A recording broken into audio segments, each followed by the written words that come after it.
Madam President. Senator from Kansas. Madam President, let me start by thanking the junior senator from Iowa for her leadership.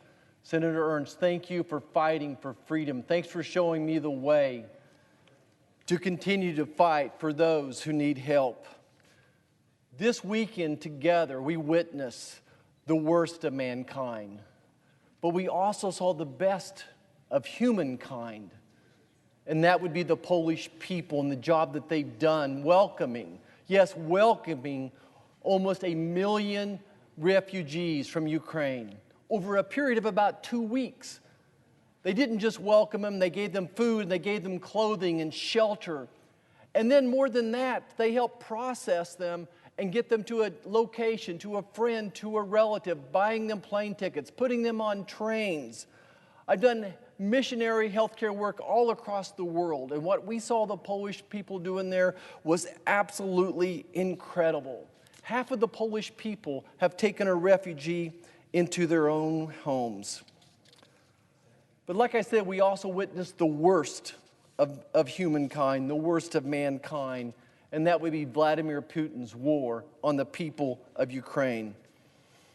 One Ukrainian woman, her name was Olena, who I spoke with, said, and I quote her, "The Russians are attacking Ukraine from the north, from the east, and the south. With their missiles, they can reach every place of our country. There is no safe place in Ukraine anymore. Everything can be targeted: hospitals, kindergartens, maternity wards, hospitals, everything." And another Ukrainian we spoke to, Daria, and I quote her, "In the city of Mariupol, almost every single building was hit by a Russian bomb or a Russian missile. People are residing in bomb shelters. They're cut from electricity, they're cut from aid, food, and from water. They're melting snow to drink water. Russians are deliberately throwing bombs into hospitals." And again, I'm quoting Daria. "There's only one hospital remaining. One of the hospitals was a maternity hospital. Men were trying to evacuate a woman who was in labor, and she died with her unborn baby. Another pregnant woman, her name was Mariana, was going down the stairs, but she survived. She gave birth, but they don't have food now to feed the mother. I don't know if the baby girl is still alive. There are thousands of people dead, but it's impossible to bury them. The bodies, it's a horror movie which is happening. People are dead on the streets." End quote. These stories are heart-wrenching, and there's no doubt the world needs to step up, and we need Europe to lead.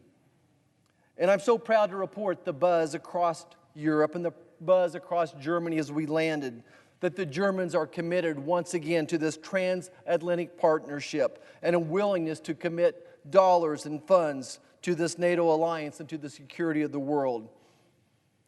That said, there's so much more that we can still do short of boots on the ground. And like my Ukrainian friends remind me, this war didn't start with Russia on February 24th. And this is Alina again. She said the weakness of the U.S. started much earlier. Again, I'm quoting her. "Since the beginning of November, we've been shouting out loud to help arm Ukraine. Sanction Nord Stream 2.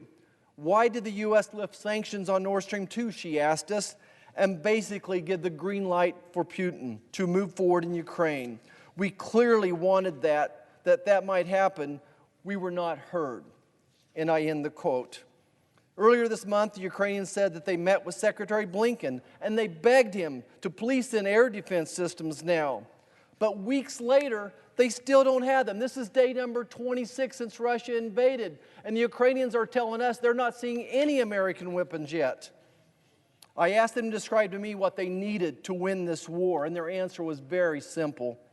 Maximum military assistance as it relates to weapons, including MiGs, A-10s, Javelins, Stingers, drones.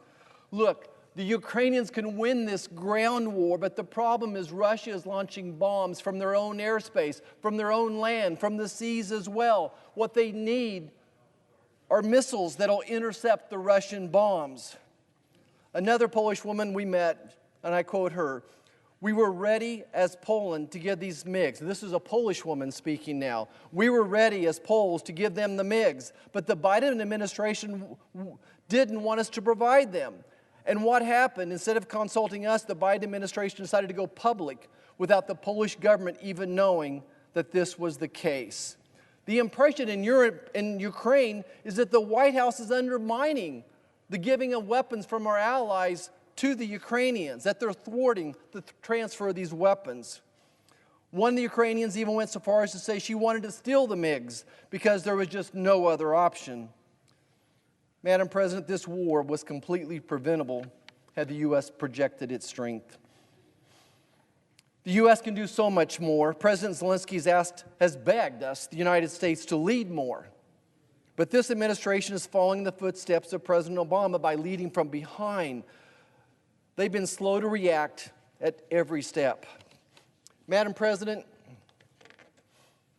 this is a portion of a cruise missile that hit in Ukraine. 2 Ukrainian diplomats describing to me what happened, where 35 people were killed by this cruise missile. This was launched by Russia on one of the days that President Biden said what NATO will not do to help Ukraine. Let me say that again. This was launched the day that President Biden said what NATO will not do to help Ukraine. This is the very telegraphing that has yet again proved to be deadly. As the Ukrainians pointed out to us, this is what led to the disastrous Afghanistan withdrawal. In their words, the words of the Ukrainians, not mine, they say this administration is operating what they call it Afghanistan syndrome. Madam President, the Ukrainian people don't need speeches. They don't need words. They don't need resolutions. They don't need Americans forming committees and praying about it. They need more than our prayers. They need action. They need action. Madam President, I call for a war tribunal to be formed and Putin and his generals to be held accountable and put on trial for crimes against humanity. The world needs to seize his personal assets and the assets of his oligarchs. And we need to use those personal assets to rebuild Ukraine. The world needs to stop doing business with Russia today. Don't wait on your governments. Don't wait on the sanctions. I call on every business in the world to stop doing business with Russia today. And finally, the United States needs to implement our sanctions today, not yesterday. We don't need to delay until June 24th a waiver on energy payments from Russian banks. We still have so much more we could do short of putting American boots on the ground. We need to send this military aid yesterday, not tomorrow, not next week. It's not a time to debate. Give them the damn weapons. The brave Ukrainian people will use them. They will fight to the death, but they have to be empowered to do it. And every day we wait, thousands more will die. Madam President, I want to finish on a positive note, though I'm so proud of these young men and women, American fighters from the Big Red One, the 1st Infantry Division of Fort Riley, Kansas. They've been there for years training Ukrainians, training our partners. Some of the folks will ask me back home, are we going to be safe? Madam President, I've got all the faith and confidence in the world of our soldiers, of our military, all the confidence in the world of these men and women that are willing to put their lives on the line. And let me reassure you also that the Ukrainian people are not going to give up. They're not going to give up. They're going to fight for every inch, every mile of their home soil. In Poland, Olena and Daria told me just before we departed, and I quote them, "America is the leader of NATO. Every NATO country is looking at what America is doing and not doing, what America is saying and what America is not saying. We know that there are NATO countries here on the border who have weapons which we need, but they simply need backed up from America. We will win this war, but at which price will we win this war? Help us win it at the price of less casualties. That's what we're asking the United States." And I end quote. Like I said earlier, Madam President, the Ukrainians can win this war. There is a path to victory. I believe in them, but the world has to step up. We have to empower them. We're doing so little what we could be doing. I was taught at a young age, of him who much is given, much is required. And the United States has been given so much. We're still the leader of the free world.